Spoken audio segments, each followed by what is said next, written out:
The officials announced during the drivers' meeting that all of the starts and restarts would be done with flying starts. For those of you not familiar with the concept, the green flag would be dropped in the middle of turn 4, and the field would be at the start-finish line, going full speed, basically. I think that'll be interesting to watch. Also, during the off week after this race, the officials will announce the teams that have successfully made it onto the 2012 TM Master Cup Series grid for the full season. I haven't heard too many rumours about anyone new joining, but we'll have to wait and see, I suppose. Dan, off to you. Thank you, Lance. We will do as we did at Cariala and run through the entire starting grid from the back to the front. Starting last for the second time in 2 double points races is Gasper de Souza in the Bill Barclay 40. On his inside is Matthias Taub of Sweden, car number 37. The outside of row 20 is Zelda Ashby in car 55, and on her inside is Troy Adams in car number 901, a surprise qualifier. The outside of row 19 is Michael Sykes of Wales, the British touring car legend, won at Ohio this year, and Michael Madrigal, an Arla driver, making his first Master Cup start for Speed SOS. The outside of row 18, it would have been Danny Savin, however the team replaced him with Scott Stoidler in car number 23. Lewis Kingston will start on the inside of row 18 in the second Juno. The outside of row 17 is Chris Allen, marking 426 Motorsports' first start of the year, and Packer Carroll, the third driver for the Volpe team. Outside row 16, car number 47, Robert Dorian is looking for a drive next year. He hopes to impress today. And on his inside is former two-time Arla champion Chris Johans in car 64, the winner at Carbondale last year. Carlos Donzello is on the outside of row 15 in the Ian Masterson car, and on his inside is the other Brazilian in the field, Luciano Savaral, the only Bolden in the field. The inside of row 14 is David Krikorian of California, and Russia's Yulia Nasova in the only Katsev in the field on his inside. Row 13 is Zach Duff in the number 2 Volpe, and on his inside is Alan Hodges in car number 13, the only owner-driver in the field. On row 12, we have 2 very brightly colored cars sponsored by energy drinks. On the outside, in number 77, Patrick Henderson in his Juno S1, and on his inside is the third driver for Team EFR, Ian Cooper, who may be driving more races due to Charlie Waters being injured in qualifying. On the outside of row number 11 is Illinois late model driver Greg Woodard in car number 41, driving his own Lacoya Brute. This is Lacoya's first ever start, and also Greg Woodard's debut. We didn't expect him to even make the race. He's done a good job so far this week. And Franz Redlich of Germany is on the inside of row 11. He won in his home country earlier in the year at the Lausitz Ring, which is very similar to this track. On the outside of row number 10 is Scott Bates. Never count him out on these larger tracks. And on his inside, Canadian Marcus Leonard, still searching for his first win. On row 9, we find the 2 Flash Racing cars. 4-time champion Leonid Roderick in car number 4, and on his inside, Arto Kekkonen in car number 14. On the outside of row number 8, we find Kevin Dwyer, son of 6-time Master Cup Series champion Benny Dwyer, in a great qualifying effort. And on his inside is M&J driver Kevin Monroe, marking his Master Cup Series debut. On the outside of row 7, we have points leader Adrien Devereaux of France, and Tony Durbin on his inside, having a very tough season looking for his first win of the year. On the outside of row 6, we have Yamino Tenchi of Japan, and on her inside, the fastest car in all of the practice sessions. Give it up for Ethan Everett, who could be the youngest ever winner of a Master Cup Series race at Indy if he wins today. On the outside of row number 5, the slowest car that timed its way into the field during pole qualifying sessions, Jim Hayes in car number 08, driving for Team Thunder, and on his inside is Axel Andersson of Sweden in car 997, driving the second Juno S1 in today's race. Qualifying 8th for the second time in 2 double points races, and current V8 Champ Car driver is Alexis Rainsford in car number 1, however this time she actually gets to start in 8th place. Cariala, she was penalized 10 spots. And on her inside is Scott Hamilton of Canada, driving for Xenos, one of his better qualifying runs of the year. On the outside of row 3, Palmer Styles in car number 21, and a surprise qualifier, Yevgeny Kuznetsov in car number 82.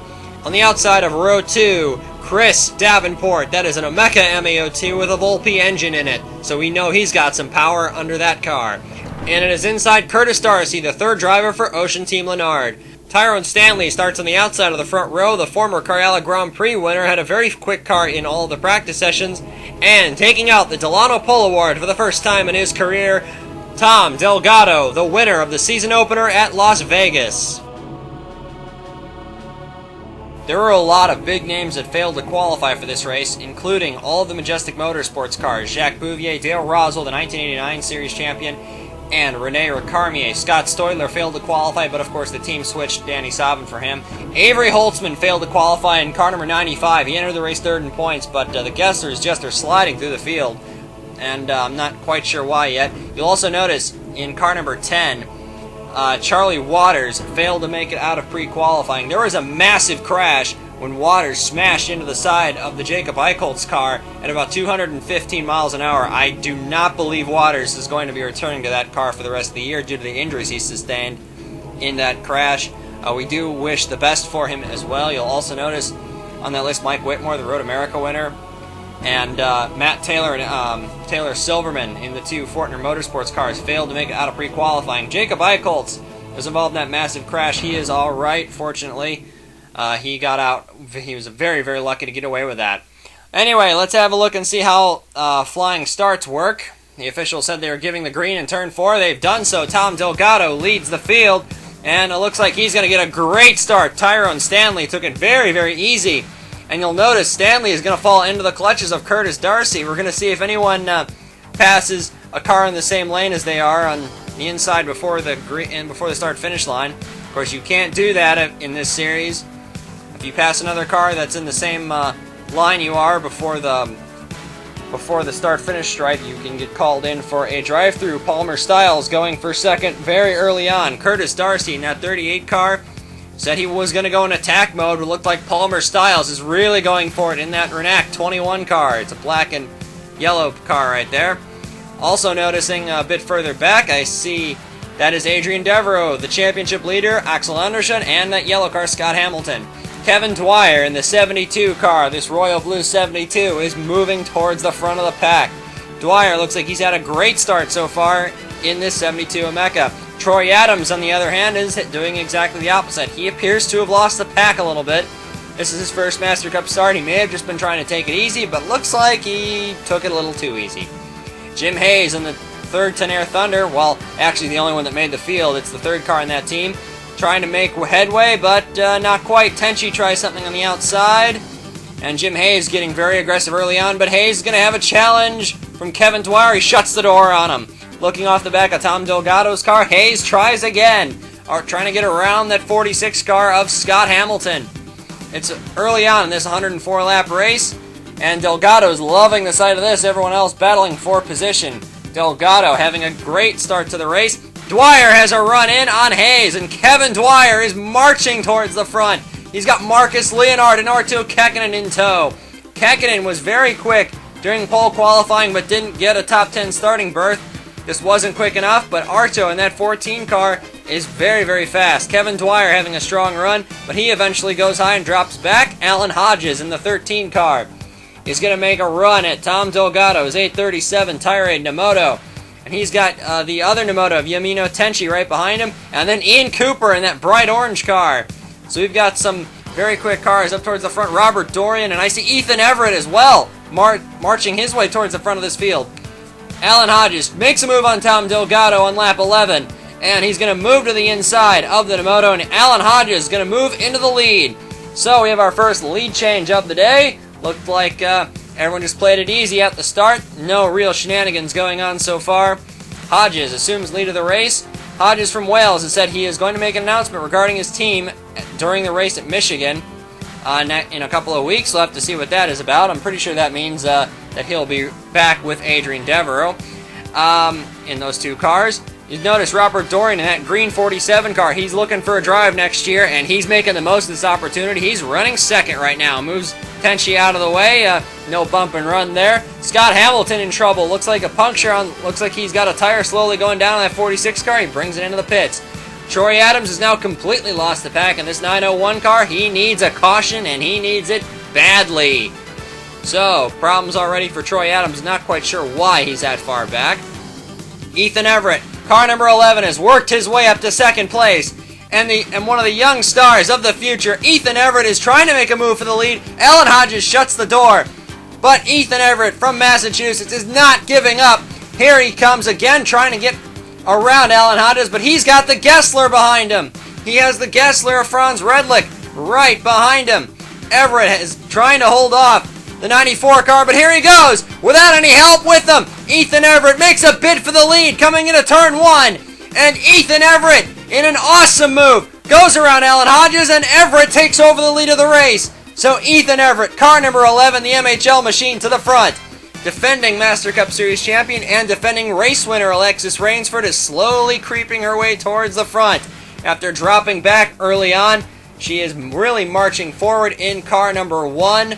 I really would not be too surprised if Alexis adds to her points to a rather large points haul today, which has still kept her in the championship hunt despite not being around for many races.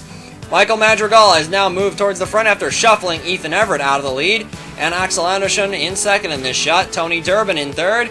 Oh yeah, look there on the inside, the fourth car there, at red number 1 of Alexis Rainsford. She is really hunting down Axel Andersson. She's been running Champ Car these past couple of months.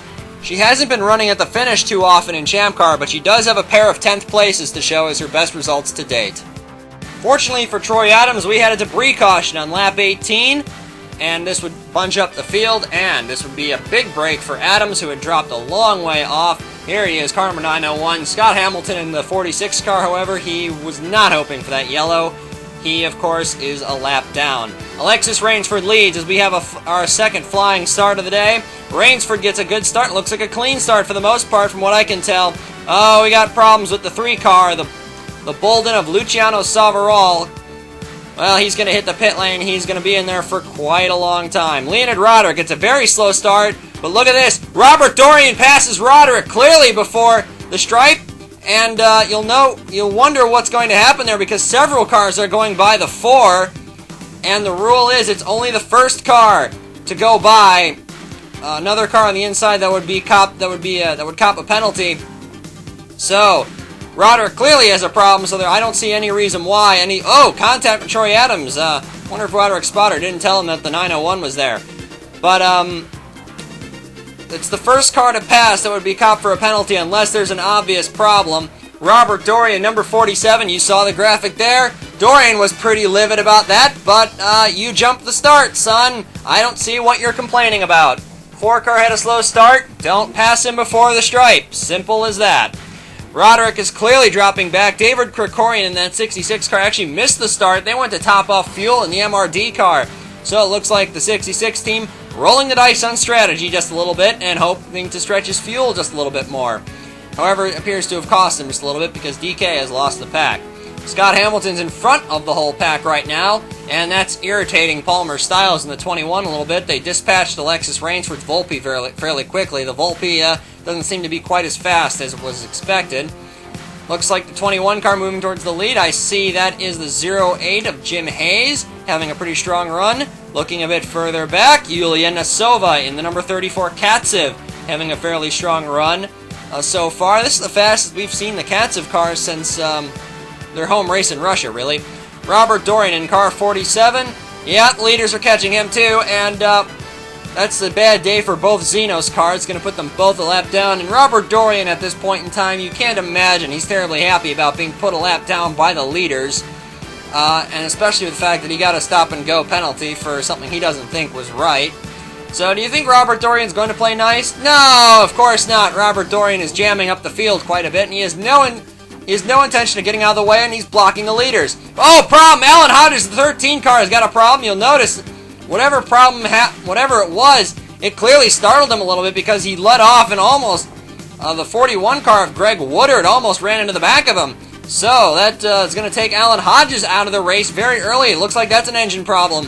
From all that smoke, that's definitely terminal engine problems. Hodges pulls the car off the track and we stay green. Lewis Kingston and Troy Adams have lost the pack. Now, wonder if something's up with the Troy Adams car, but Lewis Kingston started in the back with Adams in the 901 car. This is Adams' first start, so probably just inexperience on these restarts. Lewis Kingston in the 44 is back there, along with Yevgeny Kuznetsov in that 82 car and Tyrone Stanley in the 5. These two cars timed their way in on pole qualifying, so I wonder if those are qualifying setups in those cars.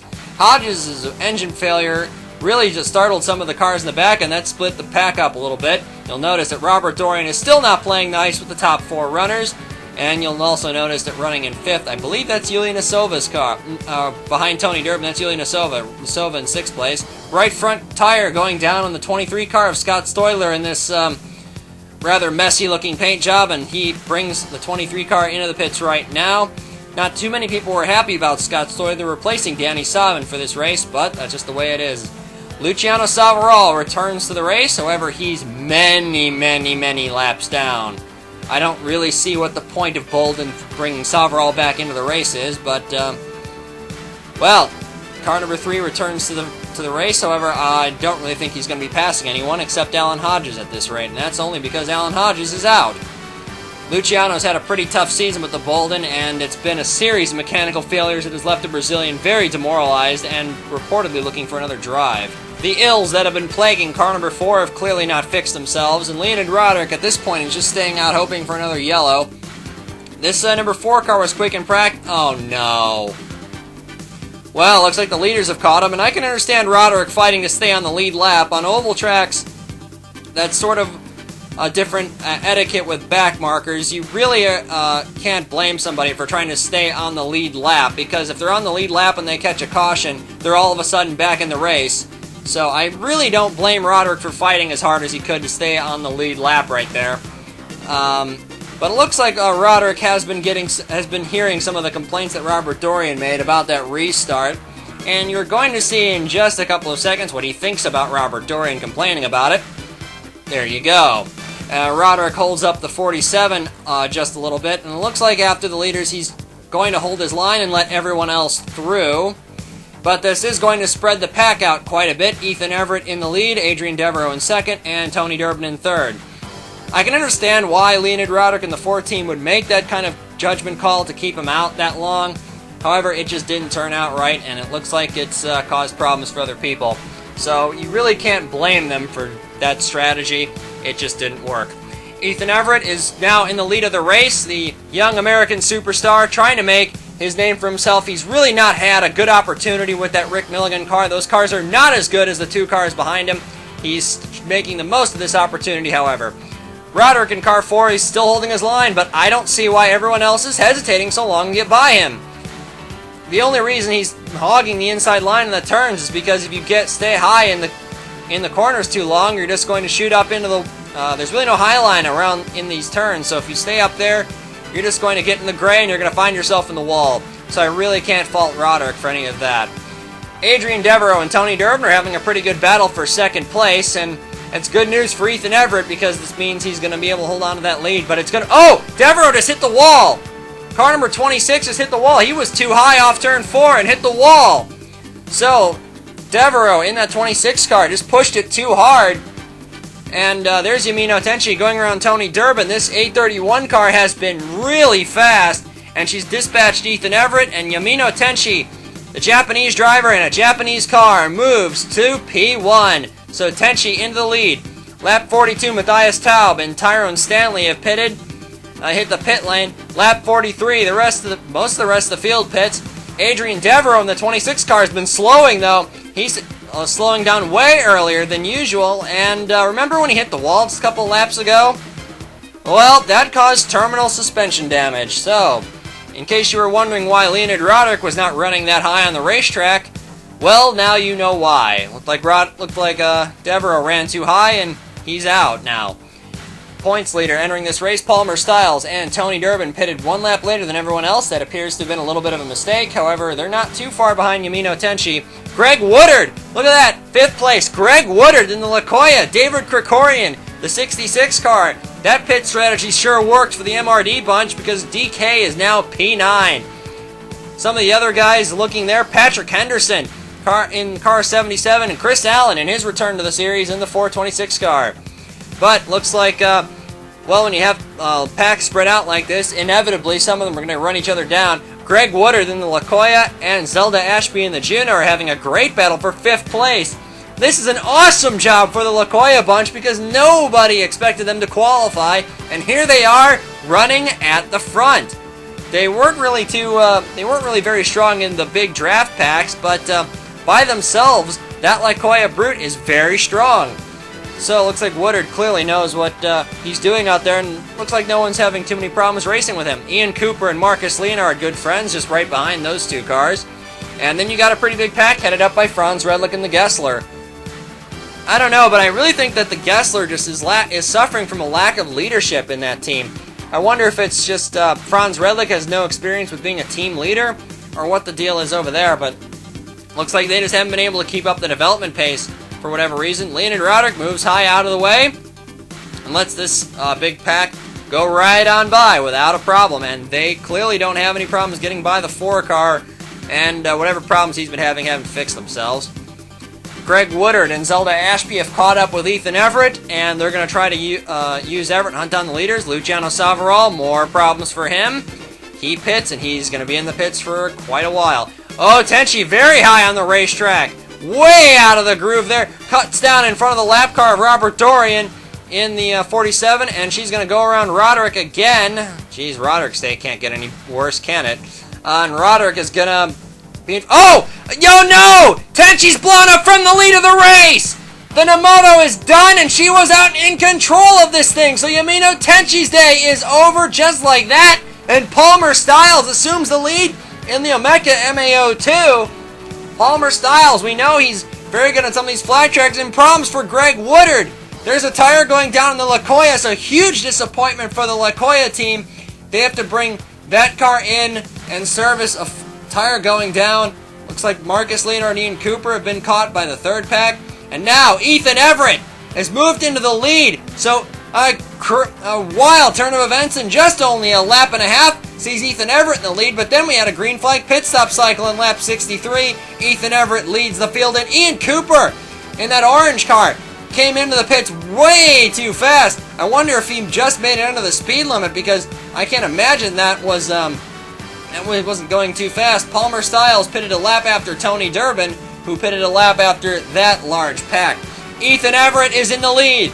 Car 11, the Rick Milligan car. This team has been having so much adversity this year, but now Ethan Everett is in the lead with Palmer Styles, an Independence Trophy contender, in 2nd, and Tony Durbin in 3rd place. Zelda Ashby in 4th, who hasn't won a race since Estoril. The only time the Master Cup Series visited Estoril. Zelda Ashby won. Ian Cooper, who has not won a race in 5 years. His last win came at this racetrack in 2006. So, Ian Cooper in this 777 car is a contender. Chris Allen, car 2 in the 426 car, is also showing that he is a contender, along with debutant Patrick Henderson in the 77 car. Here's this 3rd pack, and notice it's headed up by Axel Andersson. Michael Sykes has been having a very strong year, despite a lot of problems with that year-old STS. Alexis Rainsford, who's clearly only racing for the win, and it looks like Greg Woodard in that 41 car. That tire problem, tire going down didn't really hurt him, because he's back racing for position with those guys and ladies. And you'll notice Matthias Taub, Tyrone Stanley back there with that 3rd pack. Back with the leaders. Oh no! More problems as Tony Durbin's day is done in lap 69. This 33 car encounters problems. Well, Tony Durbin's bad season continues. He's had so many strong runs this year, but none of them have gone into a good result. Looked like the dropped a valve on car 33, and Durbin's day is done. Ethan Everett back up front. Oh God, Roderick going down another lap. I wonder if they shouldn't just park that 4 car. But Ethan Everett is having such an awesome run. More mechanical problems. This is Tyrone Stanley. He's running a long ways down in the field in car number 5. Now here's a pack that's on the move. Chris Johans, Kevin Dwyer, Marcus Leonard, and Ian Cooper. They're running right behind this group of Palmer Styles and Zelda Ashby, and they've caught them. This is the battle for 2nd place you're looking at between Styles and Ashby. That 11 car has pulled away. So, they're going to, now that they have more cars in this group, they're going to try to chase down Ethan Everett in the 11. But clearly they're intent on racing each other, as we see Ian Cooper in the 777 and Zelda Ashby in the 55, and Kevin Dwyer in the Royal Blue 72, duking it out for 2nd spot right now as they try to chase down Ethan Everett in car number 11. Ashby on the inside of Cooper, and Ashby will take over the spot. But now we have a pit cycle. Ethan Everett pits, Marcus Leonard pits with Everett, but that main pack That's second pack stays out.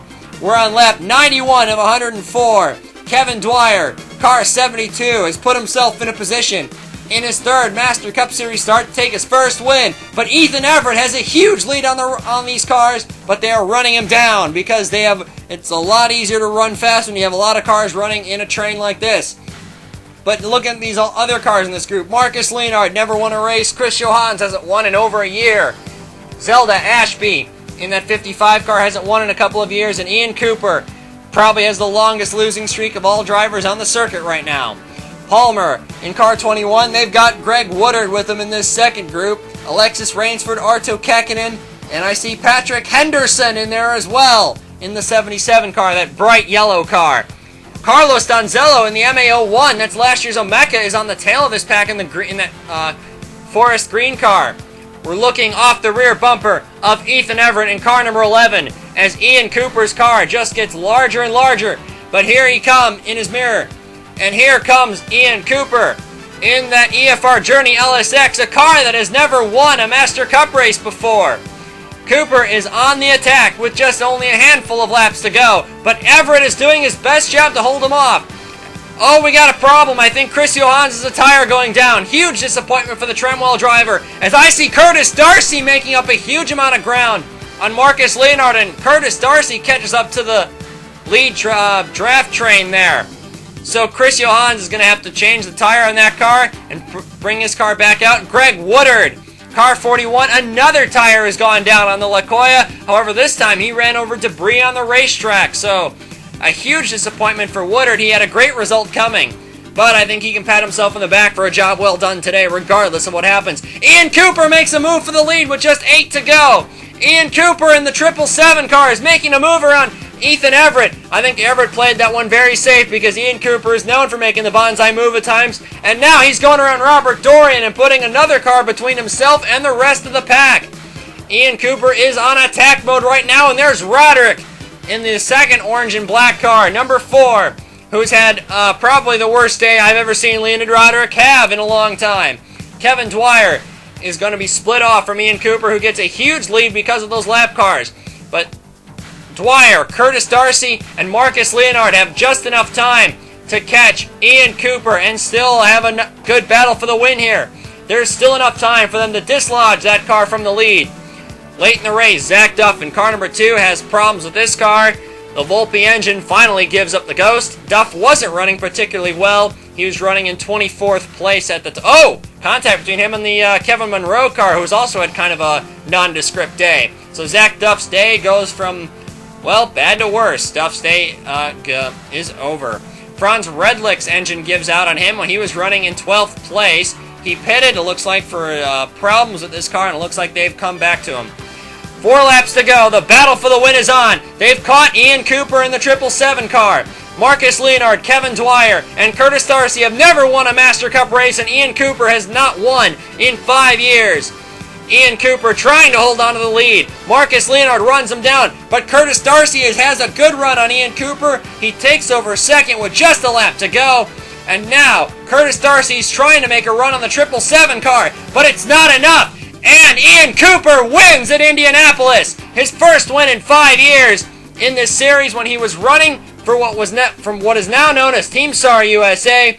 Ian Cooper takes home the win. Curtis Darcy finishes in second place, his best result ever. Marcus Leonard of Vancouver, British Columbia finishes in third place to complete the podium. And Ethan Everett, an awesome drive from Everett. He led over a third of the race. Most laps led today, 35 of 104 laps. Pat on the back for Everett for a job well done today. Zelda Ashby finishes in 5th place. Great job for Ashby, and Kevin Dwyer dropped to 6th at the end of the race. Alexis Rainsford finished 7th in this race. She was looking for more from today, and she expressed as much in her post-race interview. And Patrick Henderson, in a great debut, finishes in 8th in a Juno S1. And Carlos Donzello, in last year's Omeka, which not too many people thought was a very good car, 9th place for the Ian Masterson team, an underfunded operation. Pat on the back for Carlos Donzello, and an awesome job for him. Palmer Styles came home 10th. Axel Anderson, Julian Asova, more points for Katsev. Chris Allen, way to make a return to the series. Scott Bates, I said never count him out, and Scott Bates drove a consistent race, came home 14th. Packer Carroll does a good job for Volpe. Matthias Taub, Gasper D'Souza, Lewis Kingston, and of course Tom Delgado, the pole sitter, had some problems during the pit stops, but they've cleaned that up apparently late in the race, and he came home a solid 19th place. And Chris Davenport, the Independence Trophy contender, comes home 20th.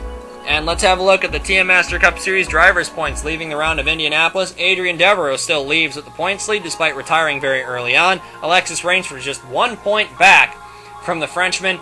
Marcus Leonard jumps up to third. Avery Holtzman did not qualify, and to be quite honest, I think the wheels have sort of fallen off the wagon over there at Kessler. They really need to do something over there to pick that team up. Ethan Everett, look at that! P5 in the championship as Ethan Everett is the big mover this week. Everett jumps all the way up to 5th in a great job for him. It looks like all of these opportunities for Ethan Everett could result in a very, very big win for him sometime soon. Arto Käkkinen, 6th in the championship, and his teammate Leonid Roderick is right there. The two Flash Racing cars are pretty inseparable. Roderick in car 4 had a pretty miserable day. He ended up finishing 6 laps down. They brought that car into the pits with just a couple of laps to go. Tom Delgado in the 837 car, he's still in the championship hunt, but his hopes are fading just a little bit. He needs to win, and he needs Adrian Devereaux to trip over something if he's going to help his championship hopes. Chris Johans in car 64, and Yamino Tenchi looked like she was going to have a great result on hand today, but unfortunately engine failures said otherwise. Kurt Pliskin in that 16 car failed to qualify. Ian Cooper is the leading driver of the Team EFR contingent. He's 12th in points with only 2 starts in the 2 double points races. He finished 4th at Cariala, and he just won this race. And due to his status as official reserve driver for Team EFR, most likely Ian Cooper will be racing at Michigan in 2 weeks' time. I'd say he's doing everything right if he intends to resurrect his career. Zelda Ashby in car 55 having a very strong and consistent season. Bobby Porto and Gasper D'Souza are 2 men who I really think need to get some big results soon, or they may not be back. Despite their high points positions, they haven't really shown a whole lot of speed. Mike Whitmore won at Road America, failed to qualify for this race. I'm not sure where that puts him in his standings in that team. Lewis Kingston, we believe he'll be back with that team. Alan Hodges has an announcement regarding next season at Michigan. However, I'm pretty sure that announcement is just that he and Adrian Devereaux will be back in the 2 Hodges-Walter cars. Scott Bates in the 88 car, he'll be back with Team EFR next year for obvious reasons in the 88 car. And Michael Sykes in car 45 probably won't be back with that team, but there's some other teams interested in having the Welshman on board, and some of those teams have very fast cars. And let's have a look at the Independence Trophy standings leaving Indianapolis, even though this race doesn't count for Independence Trophy points. So there are no changes in between the last race at Quincy and the race here at Indianapolis. At the next race at Michigan, there will only be 1 Independence Trophy car running because there's only space enough in the pit lane for 39 cars.